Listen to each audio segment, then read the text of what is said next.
हर हर महादेव। प्रिय बंधुओं, मैं आपका अपना उज्जवल सेरागांव। चलिए, आज मेरे साथ जो हमारे जजमान पंडित रविंद्र चमोली जी आज हमारे बीच में हैं। आज जिस तरीके से हमें उत्तराखंड में एक आपदाओं का और एक भू संचलन जिस तरीके से तेज़ी से हमारा बढ़ रहा है ना, चारों तरफ जो हमारे एक आम आदमी की दिल से एक पुकार ये निकल रही है कि बाबा बद्री नाराज़ है, बाबा केदार नाराज़ है ना। और जिस तरीके से आज थोड़ा हम इनसे जानने का प्रयास करेंगे उत्तराखंड की जल, जंगल और ज़मीन को लेकर। आज हमारे जो पंडित रविंद्र चमोली जी हैं, ये क्या कहेंगे। चमोली जी, सबसे पहले तो आपका हार्दिक स्वागत है। नमस्कार। तो मैं रविंद्र चमोली, हम धर्म कार्य किया करते हैं। तो आज जिस तरह से देखने को मिल रहा है कि अभी खबर आई थी कि जोशीमठ में भी इस तरह की आपदाएं आ रही हैं। जैसे बद्री केदार में कुछ साल पहले ऐसी आपदा आई थी। जल, जंगल, ज़मीन सब भ्रष्ट हो रहे हैं। नाना प्रकार के कलह जो धरती में आ रहे हैं। तो मेरे ख्याल से कुछ मनुष्य की भी गलती है जो अपने धर्म से विमुख हो रहे हैं। अपनी संस्कृति जिसको सम्मान देना चाहिए, अपने संस्कारों के अनुरूप ढलना चाहिए, वो सब कुछ व्यक्ति भूलता जा रहा है। जो अपनी पुरानी संस्कृति थी उसे भूलता जा रहा है। और हमें दरअसल ऐसे यज्ञों का, जैसे भागवत आदि ज्ञान यज्ञ होते हैं, इनका अनुसरण करना चाहिए।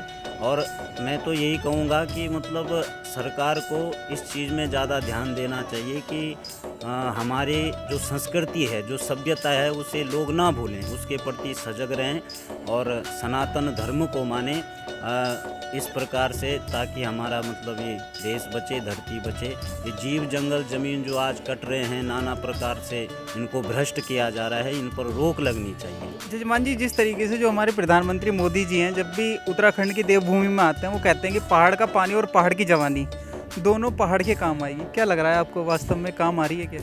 देखिए, वो काम तभी आएगी कि जब पहाड़ों में कुछ विकास होगा।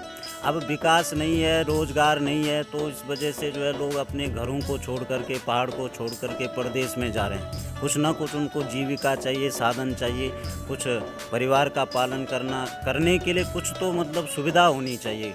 गढ़वाल में कोई हॉस्पिटल बढ़िया सा हो, कोई कंपनी बढ़िया सी बन गई हो, कोई रोज़गार का साधन बना हो, तो लोग फिर पलायन नहीं करेंगे। अपने गांव में रह करके अपना परिवार पालेंगे, अपना संस्कृति का सम्मान करेंगे। और संस्कृति भी तभी बच सकती है जब लोग गढ़वाल में रहेंगे, पहाड़ में, उत्तराखंड में रहेंगे। पर उत्तराखंड से दूर इसीलिए जाना पड़ रहा है क्योंकि उत्तराखंड में जितनी सुंदरता है, जितनी सुंदर प्रकृति है, झरने हैं, सब कुछ आनंदित है, उसका सदुपयोग नहीं हो पाता है। लोग दुरुपयोग करते हैं, और वो दुरुपयोग इसीलिए होता है क्योंकि वहाँ साधन नहीं है। जिस तरीके से धामी जी कह रहे हैं और मोदी जी भी कह रहे हैं कि इसे आध्यात्मिक राजधानी बनाएंगे, परमात्मा की सोच को जोड़ने वाला एक साधन बनाएंगे, आम आदमी जिससे कि जुड़ सके। क्या लग रहा है आपको, जिस तरीके से जो नशे का दिन पर दिन जो कारोबार है वो तेज़ी से बढ़ रहा है। कल ही हमारी कई करोड़ की हमारी चरस गांजा भी पकड़ी गई है ना। क्या लग रहा है, आध्यात्मिक पथ पर जा रहे हैं हम या नशे के पथ पर जा रहे हैं?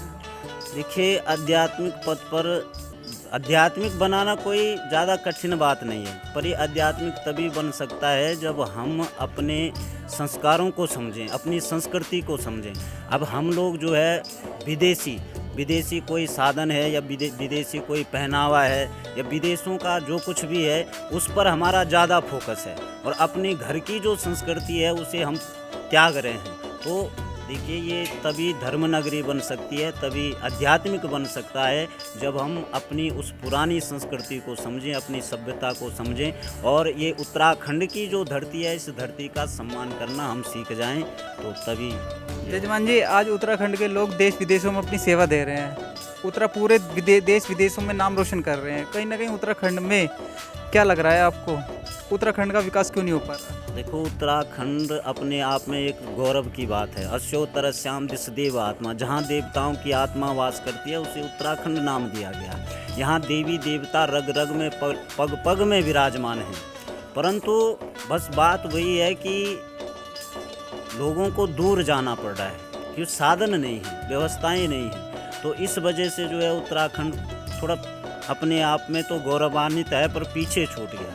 आप अपने माध्यम से जो आज हजारों युवा, जो आज लाखों युवा आपको मानते हैं, उनको आप अपनी संस्कृति बचाने के लिए किस तरीके का मैसेज देना चाहोगे? मैं तो यही कहूँगा कि देखो, कर्म करो, दूर जाओ, धन कमाओ, विदेश जाओ, लेकिन अपनी जन्मभूमि को ना भूलो। अपनी जन्मभूमि में रहो, और अपने देवी देवता जो हमारी वास्तविक संस्कृति थी उसको सम्मान दो और अपने लक्ष्य पर टिके रहो। तो यही मैं कहूँगा कि अपने मतलब जो गढ़वाल है, जो पहाड़ है, जो उत्तराखंड की भूमि है, उसको लोग ना भूलें। चाहे वो धन को अर्जित करने के लिए कुछ समय बाहर जाएं, विदेश जाएं, सो अलग बात है, पर फिर भी अपने घर में कुछ ना कुछ ऐसे साधन हमें खुद ही करने पड़ेंगे कि ताकि हम अपने उत्तराखंड को बचा सकें। और सरकार तो अपनी तरफ से करती ही करती है, प्रयास कर रही है कि वे लोग घर में रहें, साग सब्जी आदि बगीचे वगैरह किसी भी प्रकार से धन अर्जित किया जा सकता है, जीविका चलाई जा सकती है। तो मैं तो यही कहूँगा कि लोग कहीं भी जाएं पर अपनी भूमि को, जन्मभूमि को न भूलें, देवी देवताओं का सम्मान करें और धर्म कार्य में रत रहें, प्रयत्न करते रहें। तो आपने जिस तरीके से जन्मभूमि की चर्चा की, भगवान राम ने भी कहा है कि जो जन्मभूमि है वो स्वर्ग से भी बढ़कर है, उन्होंने भी उसकी उपमा दी है।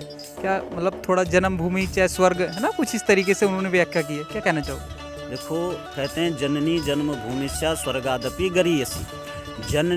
जन्मभूमि स्वर्ग को प्राप्त कराने वाली होती है, परंतु जो व्यक्ति जन्मभूमि से विमुख होकर के, वो जो जन्मभूमि से विमुख हो जाता है उसे भूल जाता है। जैसे हमारी माँ होती है, माँ ने जन्म दिया और हमने कुछ समय तक तो माँ का सम्मान किया, पर कुछ समय बाद जब हम खुद लायक बन गए, हमने माँ का त्याग कर दिया, तो उसका हमें कहीं ना कहीं दंड भुगतना पड़ेगा। उसी प्रकार से जो जन्मभूमि है जिसमें हमने जीवन बिताया है अपना खेल कूद करके, उस भूमि को नहीं भूलना चाहिए। और यदि कोई व्यक्ति भूल जाता है तो कहीं ना कहीं उसे कष्ट का सामना करना पड़ता है।